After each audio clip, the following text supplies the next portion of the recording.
The way that human beings generally learn to do things is through trial and error. In most cases, it's a sensible and effective strategy. But as behavioural finance expert Joe Wiggins explains, it's not a good way to learn about investing. Learning to be a good investor is incredibly challenging. There's two reasons. One is the feedback we receive, and the other is time horizons. So if we think about the way we learn as we grow up, let's take a simple example. When we're a child, if we put our hand on a hot stove, then we realise quickly, because of the short-term good quality feedback we get, not to do it again. So we learn very quickly about what is a good and a bad decision. In investing, unfortunately, we don't get that opportunity. The feedback we get is very poor over the short term because markets are so noisy and random over the short term. So we can make good decisions that look bad over the short term, and people can make really bad decisions that look fantastic over the short term. So we struggle to learn because we get bad feedback. And the good quality feedback we tend to get is over the long term. Of course, there lies a problem. It could take you, say, 20 years to learn an important lesson.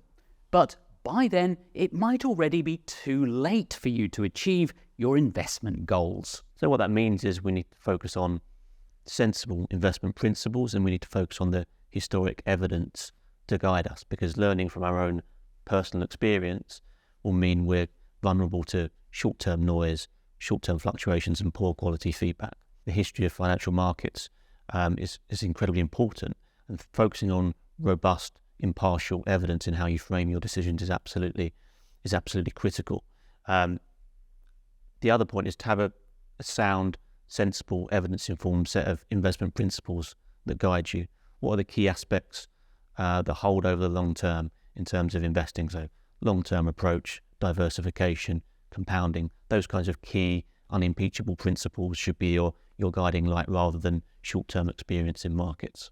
So a strategy may appear to have worked over, say, 2 or 3 years, but that doesn't mean it'll carry on working. A strategy that's worked over 50 years or more has far more credibility. I think the other critical thing about investment feedback is, can you link the evidence, the information that you're looking at, to sound investment principles? Does it make sense? Is there a fundamental reason why what you believe should work, rather than it's just happened in markets, therefore I believe it?